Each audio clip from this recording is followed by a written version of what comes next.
আপনার এই হাসপাতালে শিশু হত্যার প্রকৃত কারণটা তারা হচ্ছে গিয়ে মূলত ঢাকার চেষ্টা করেছে, এটা হলো এক। দুই হচ্ছে প্রকৃত সংখ্যাটাও ঢাকার চেষ্টা করেছে। আপনার কাছে কি মনে হয়েছে? আসলে অ্যাকচুয়ালি আমাদেরকে তো সেই দিনেই ডিজি এবং আরো যারা প্রশাসনিক কর্মকর্তা আসছিল, তারা বলছে যে আমরা সর্বোচ্চ এটার কারণটা উদ্ঘাটন করব, এবং আপনারা তখন ছিলেন আপনাদের সহযোগিতায়। ওনারা কিন্তু সেই আশ্বস্ত আমাদের করছে। আমরা কিন্তু ইতিমধ্যে দেখতে পাচ্ছি 3 দিন ওনারা রিপোর্টটা জমা দিতে পারে নাই। এটা হয়তো বা ওই অনেক পেশেন্টে বাইরে ছিল, দেশের বাইরে, ঢাকার বাইরে ছিল, এই জন্য আরো 3 দিন বাড়ানো হয়েছে। এতে কিন্তু আমরা তাদের উপর এখনো আস্থাটা আছে যে আশা করি ওনারা সঠিক কিন্তু তদন্ত রিপোর্টটাই জমা দিবে। কারণ ইতিমধ্যে কিন্তু আপনারা দেখতে পাচ্ছেন ওই ওই ওয়ার্ডে আমিও ঢোকার পরে যে কি পরিস্থিতি দেখছি সেটা আমি বুঝতে পারবো না, বলতে পারবো না। কারণ আমি টাকা দিয়ে কিন্তু এখানে আমার অনেক টাকা গিয়েছে, কিন্তু ওয়ার্ডটা যে এত নোংরা এবং এত খারাপ আমি কিন্তু ভাবতে পারিনি। তাদের ভেন্টিলেটর সিস্টেমটাও খারাপ ছিল। তারপর একটা পুরান ভবন, আমি কিন্তু ওদেরকে বলি নাই যে আমাকে এখানে দেওয়ার জন্য, ওরা ওগমন মতো কিন্তু দিয়ে দিয়েছে। কিন্তু আমি চাইছিলাম যে আপনার এসি, ফার্স্ট টাইম আমি যখন আনোয়ারা বেডে যখন আমি ভর্তি হয়েছিল, আমি চাইছিলাম ওইখানে আমাকে দেওয়ার জন্য, কিন্তু ওনারা ওনাদের মন মতো দিয়েছে। এত নোংরা জানলে কিন্তু আমি তখনও ওনাদের সাথে ফাইট করতাম। আচ্ছা, আপনি যাই ওখানে হোক, আপনি ঢোকার পরে এই বেডে কতজন মানুষ দেখেছেন? আপনি তো ঢুকেছিলেন একবার। আমি না, ওনাদের এই বিছানায় টোটাল পুরুষ এলাও না। আমি আমি যখন ঢুকছি, ঢোকার সাথে সাথে ওইখানে বেড ছিল 14টা। দুইটা বেডে আমার সাথে কিন্তু প্রশাসনের লোকও ছিল। দুইটা বেডে আমার আম্মা বলে দিছে যে একটা টিউমারের রোগী ছিল, আর একটা ছিল হলো আপনার খুব অসুস্থ একটা বেবি হয়েছে। ওই দুইটা বেবি ছাড়া বাকি সবার সাথে বেবি ছিল। এবং ওইখানের দুর্ঘটনাটা তো সবাই জানেন, এটা যেহেতু একটা গ্যাস তৈরি হয়ে গেছে, অক্সিজেনের মাত্রা কমে গেছে, কার্বন ডাইঅক্সাইড বেড়ে গেছে। আর ওইখানকার যেই এই মানে অবকাঠামো সিস্টেম, ওটা তো একটা হসপিটালের জন্য উপযুক্ত ছিল না। এটা হলো কর্তৃপক্ষের একটা পুরাতন ভবন। তারা মানে অ্যাকচুয়ালি এটা বাণিজ্যিক করার জন্য, এটা চাইলে তারা কিন্তু মেরামত করতে পারতো, সেটা কিছুই করে নাই। বাণিজ্যিক করার জন্য তারা কিন্তু এই পুরাতন ভবন ছিন্নছান্ন অবস্থা, অবকাঠামো খারাপ অবস্থা, কোনো ধরনের অক্সিজেনের সিস্টেম ভালো রাখে নাই, ভেন্টিলেটর সিস্টেম ভালো রাখে নাই, এসি গুলাও কিন্তু অনেক পুরাতন, যেগুলা থেকে কন্টিনিউ পানি পড়তো বালতির মধ্যে। আপনারা চাইলে দেখতে পারবেন। টোটাল তাদের টোটাল তাদের গাফিলতি এখানে। তাদের পর্যাপ্ত পরিমাণ নার্স ছিল না। ডক্টর তো টোটাল ফ্লোরেই নাই। ডক্টর একমাত্র এক জায়গায় থাকে, 6 তলায়, আর কোথাও থাকে না। যেখানে এনআইসিইউ বেবি থাকে সেখানে ডক্টর থাকে, আর কোথাও ডক্টর থাকে না। তো তাদের এই সকল গাফলতি এবং এই সকলের বিষয়ের কারণেই কিন্তু শিশুগুলা সকলেই মারা গেছে। ওনারা বলতেছে 6 জন, আমি মনে করি প্রত্যেক মায়ের সাথেই ছিল 12 জন।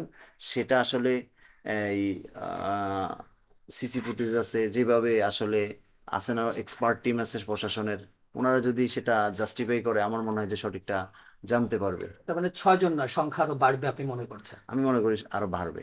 আর যদি এই 6 জনও হয়, এখন এই 6 জন কেন মারা গেল আজকে? দৃশ্যমান কিন্তু এখানে এখনো আছে ওয়ার্ডটা, যেখানকার কর্তৃপক্ষের অবকাঠামো থেকে শুরু করে টোটাল একটা ওয়ার্ডে রুগী, একটা সিজার কিন্তু একটা মেজর একটা অপারেশন।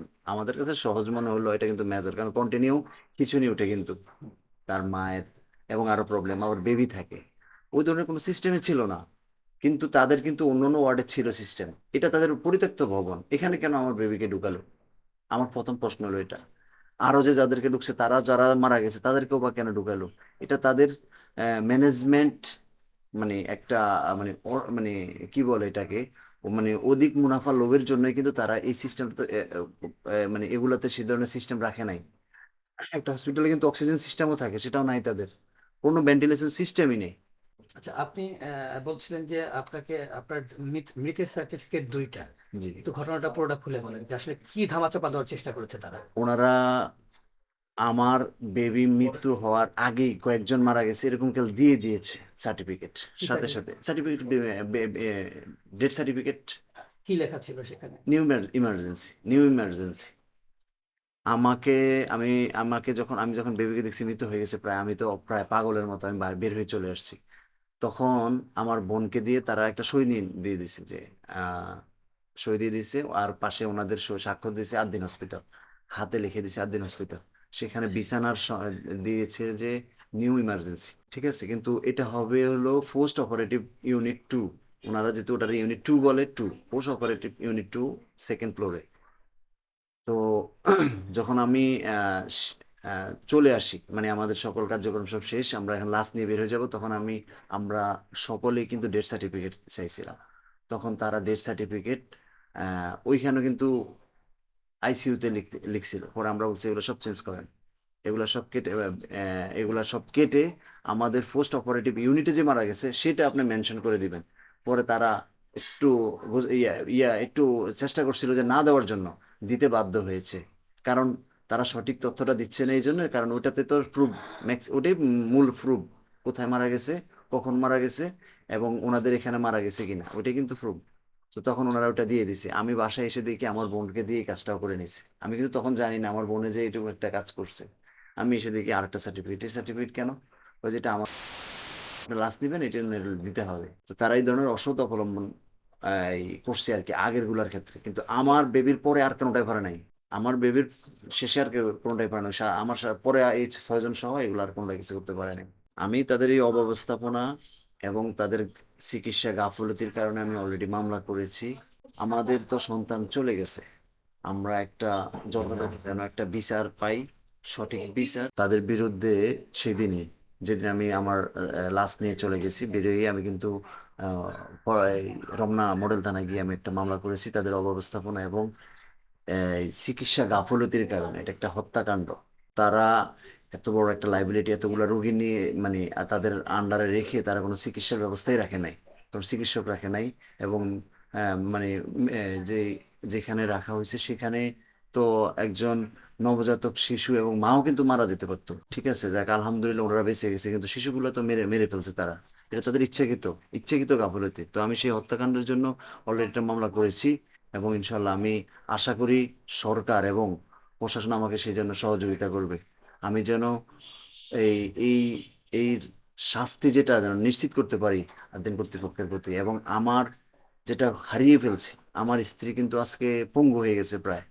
আমার আগে দুটো বেবি হয়েছে নর্মাল, এখন কিন্তু সিজার। সে আজীবনের জন্য এই পঙ্গু, এত বড় একটা মেজর অপারেশন।